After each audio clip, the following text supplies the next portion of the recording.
Hey guys, and welcome back. My name is Illusion, and today we're going to be talking about the Ender Quarry. This is going to be a quick block spotlight, not a full in-depth mod spotlight, but we're just mainly talking about the Ender Quarry. Ender Quarry is from Extra Utilities. Mod author is R.W. Timma, and the Ender Quarry came in the last update of Extra Utilities, which was 1.03. I wanted to cover this in a block spotlight because there's not a whole lot of documentation. Most of it is either trial and error, but I want to make this so people can start using this because it's a really cool addition to Extra Utilities, and I think it's fun to play with. Extra Utilities is one of my all-time favorite mods. So let me tell you what it can do, and we can start talking about some of the recipes and how to set it up.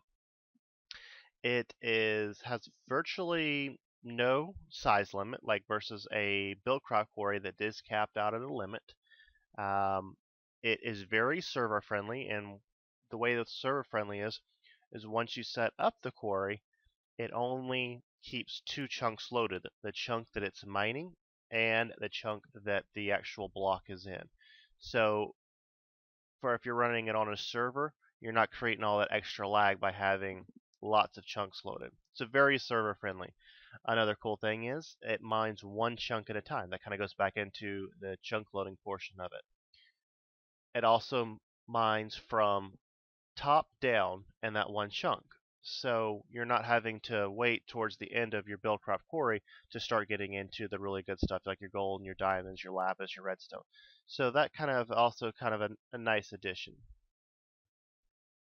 Um, so then after it's finished mining that one chunk, then it'll move to another chunk and start that same process over. And one of the final things that I really like about using the Ender Quarry is it actually removes the ore or whatever good stuff you're looking for and replaces with a block of dirt. So when you're actually using the Ender Quarry, you're not going to see these very big gaping holes in the landscape. It actually leaves the landscape virtually untouched. So you'll see that as we set it up. So let's get into the recipe portion of it. As much as it is a very strong and very powerful block, it's not cheap either. So here's some of the recipes. So diamond pickaxe, yes, pretty standard for the quarry stuff. 2 endothermic pumps. If you don't remember how to make those are lava, ender eye, diamonds, and ender infused diamond. Alright. So we covered that. Now we'll come back to the ender core. Ender infused obsidian, that's obsidian and ender pearls. Just some sort of sapling, doesn't matter whichever you're using. For the sake of this mod spotlight, I'm actually using the die roll 20 pack. The diamond etch contemplation matrix is very expensive because you're going to have burnt quartz, which is quartz blocks smelted, and then as well some more ender infused obsidian. Okay, now let's talk about the ender core. So the ender core is made up of ender infused obsidian, ender eye, and magical wood. The magical wood is a little bit harder to deal with, but not that bad. It actually has to take enchanted books. So you're going to need gold enchanted books in a bookcase. So what I do in my series when I made this ender quarry, I actually use an open blocks enchanter and set it at a level 1 enchant to be able to get those enchanted books to make the magical wood. And of course you need 4 pieces of magical wood, so you're going to need 16 total books. So that's just the way I've done it. I'm sure there's other ways, but or if you have junky books that you don't want to use or you'll never use, then you can use those as well. So now we've covered all the recipes, so let's get into the setup. So I'm going to use use vanilla fences right here, oak fence, and I'm going to set up a boundary. Same thing you would with with landmarks from a Buildcraft Quarry.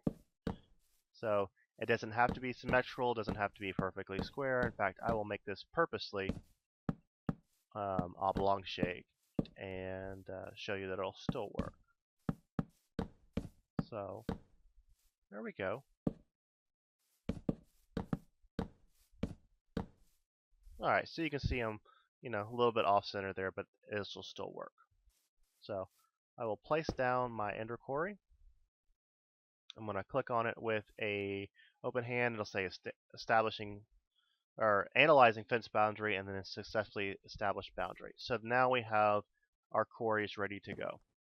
Now, if you are on not on a super flat world, which I hope you're not, and you run into like a terrain that's kind of hilly, you actually can still use this. You don't have to go and cut it out. You can actually stair step up like this, as long as one is stacked on top of each other, like this, to make your boundary. Make sense? Alright, so the next thing, let's talk about powering this. You cannot use IC2 power, can't use EU, and you have to use RF. So just run some conduit in there and get this guy hooked up. Now I went ahead and buried some gold in there, otherwise this super flat test world is only about 2 blocks deep, 3 blocks deep. So I'm going to bury some gold just for demonstration purposes. And let's get some power to this guy. So go ahead and output some power for me. You can see on the tooltip he's filling up the internal buffer. And the next thing is for item transport. So I have some item ducts right here. You cannot hook up item ducts to this to actually output outside the quarry like you can with Buildcraft Quarry. You can't use Buildcraft pipes either. That doesn't work. However, you can use extra utility pipes, staying inside the mod, so that will work. What I actually do in my setup is I actually put a chest on top, and then it will eject into the nearest inventory. So you also saw right there, it'll actually start pulling that gold up here soon. Once I click on it, you'll see that it's where it's mining at, how many scanned, and what percentage. And once it's complete, once you can click on it, it'll say, quarry complete. So we'll give this guy a second and let him finish up, bring up that gold, and we'll go from there. Alright, so you can see starting to bring through percentage, and it's pulled up that gold that I put down there. So this is the cool part about this. It does not destroy the terrain with like huge big gaping holes like a Buildcraft Quarry is. So that's one thing that I really like about this. And when I was talking about my setup, usually I'll just take a chest like this, and then I'll export it out of there if I want to, let's say, just throw a tesseract on it, or an ender chest, or whatever you're using. So that's a great way to automate this system a little bit more. And yeah, I buried about 8 gold, so it looks like it's got all those up. Let's see what percentage we're at. 94, 95, 96, 7. Alright, and then you'll see you get a little tooltip that says Quarry is finished. So, it didn't even destroy anything. So, thanks for joining me on this quick block spotlight on the Ender Quarry from Extra Utilities. I'll leave a link below to the Minecraft forums of Extra Utilities. And thanks for joining me if you're new to my channel. Thanks for watching. Stick around, see what other things I have going on. And I will see you guys on the next one.